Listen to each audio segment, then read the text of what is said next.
Avec le Grand Tournu et le Bois du Casier, Bois du Luc fait partie de ces sites miniers du Hainaut reconnus au patrimoine mondial de l'UNESCO. Mais Bois du Luc, c'est aussi devenu un espace muséal qui, dans la perspective de Mons 2015, va prendre une toute autre dimension encore.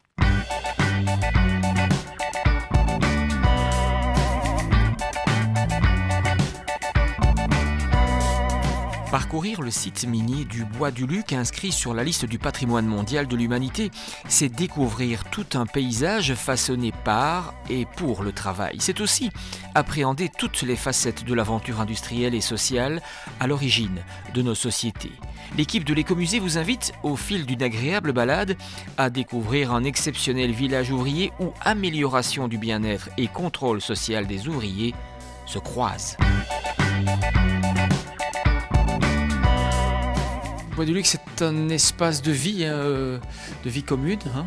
On peut un peu le résumer comme cela, avec forcément dans ce vaste espace de multiples endroits de travail, de loisirs. On a déjà eu l'occasion de l'évoquer. Celui-ci était un espace de travail. C'était un espace qui était la salle des porions, donc où se réunissaient les porions qui formaient leurs équipes pour aller ensuite descendre, travailler au fond de la mine. Et dans le cadre de l'objectif 1, donc ça remonte maintenant à il y a très longtemps, grâce aux fonds européens, on a pu bénéficier à l'Écomusée de moyens pour aménager, rénover toute cette fosse qui était vraiment à l'abandon.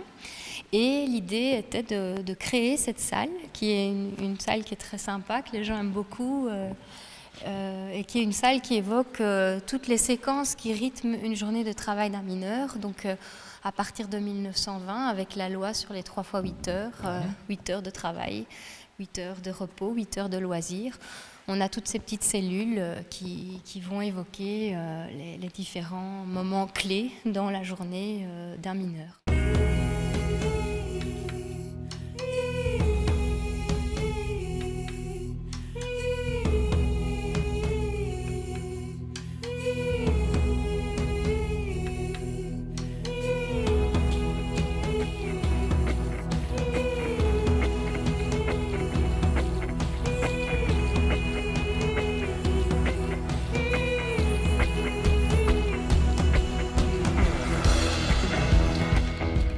Ce site, quand on le découvre, quand on le parcourt, on peut vraiment percevoir et encore comprendre comment fonctionnait un charbonnage. Ici, on se trouve au niveau de la recette.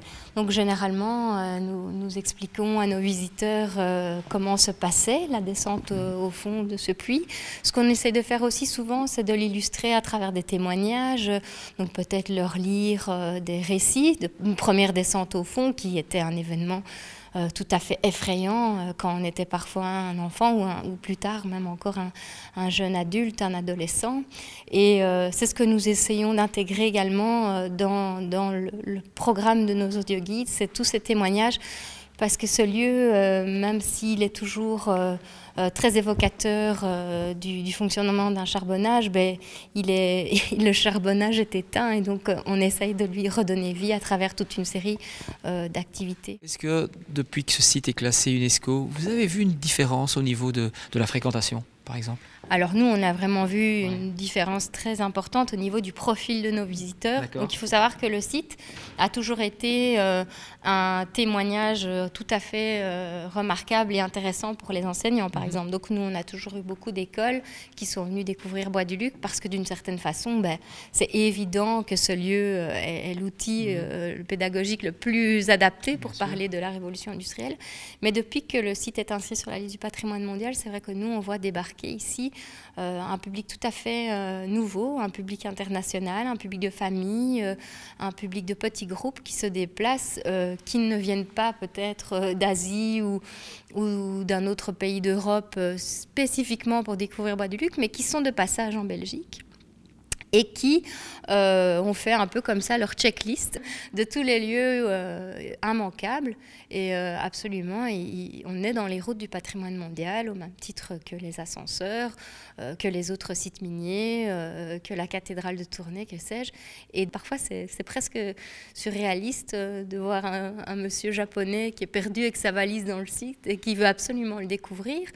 Ils sont là, les premiers, les primo-visiteurs de ce type-là, ils sont là. Il y a vraiment une demande d'un public qui n'est pas un public aussi averti qu'on peut le croire, qui est un peu monsieur, madame, tout le monde qui se rend dans un pays et veut voir ce qui figure sur la prestigieuse liste, ce qui est le patrimoine de l'humanité, ce qui est un peu de son patrimoine à lui-même, en fait, à cette personne.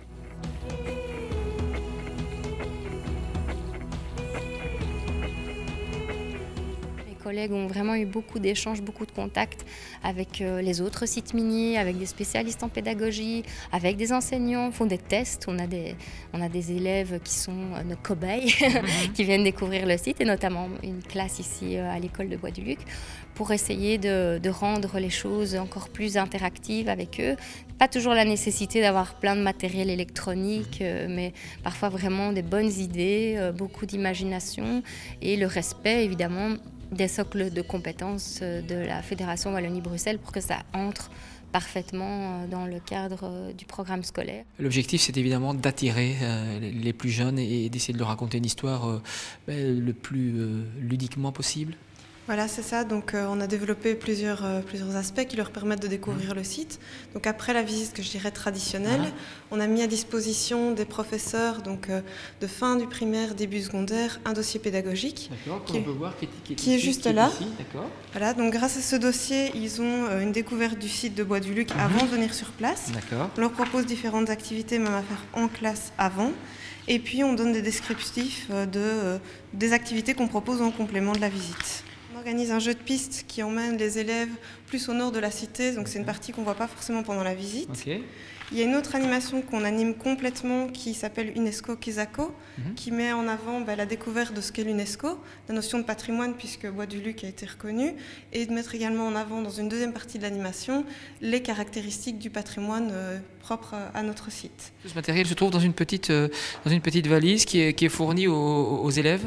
Voilà, donc ça c'est pour une troisième animation qui est la découverte du terrier Albert Ier, qui là c'est en autonomie. Donc le professeur reçoit le dossier que vous avez ici, qui reprend toute une série d'animations, de découvertes, que ce soit à la fois du paysage, de la faune, de la flore propre au terri, qu'on a adapté au site qu'on connaît plus particulièrement, qui est le terrier Albert Ier. Et puis en fonction des animations, ils empruntent le matériel nécessaire. Donc on fournit pour chaque élève, par exemple ici pour la découverte de la faune, de la flore, vous avez tout des descriptifs des arbres qu'on peut rencontrer sur le terri. Des boîtes à insectes pour observer la faune également. Et puis une étude du paysage, puisqu'on a un très beau point de vue au-dessus, et donc qui permet, notamment c'est des compétences qu'on leur demande début secondaire, de mettre en avant les différentes zones d'habitat, les voies de communication, ce genre de choses.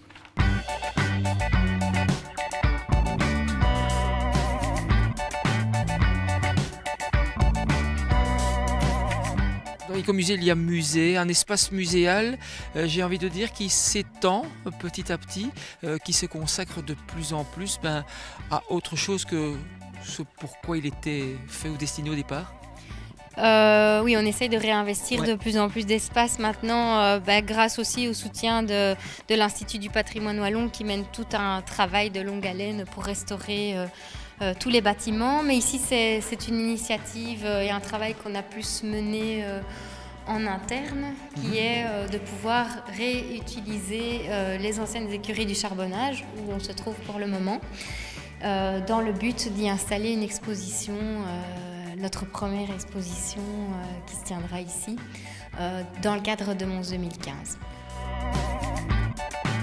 L'exposition, son sujet central, c'est partir de la figure de Vincent van Gogh, de son incursion dans le borinage à la fin du 19e, et de ce moment un peu charnière où on pense qu'il a vraiment pris la décision de renouer avec le dessin, et donc de voir comment l'univers du travail a peut-être suscité l'intérêt des artistes et même la transformation d'ouvriers, de travailleurs en artistes.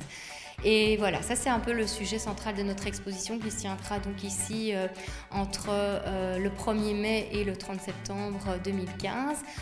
Poétique et mécanique du travail, c'est son titre. Petit à petit, on est en train d'aménager tous ces espaces qui sont assez grands, puisque ici on est dans l'une des écuries, mais il y en a plusieurs. Et ça veut dire qu'à long terme, c'est aussi la possibilité pour nous d'organiser d'autres activités avec d'autres partenaires que ce soit avec nos partenaires privilégiés que sont le centre culturel, la province de Hainaut, enfin plein de gens comme ça, ou peut-être d'ouvrir à d'autres associations qui seraient intéressées à travailler avec nous.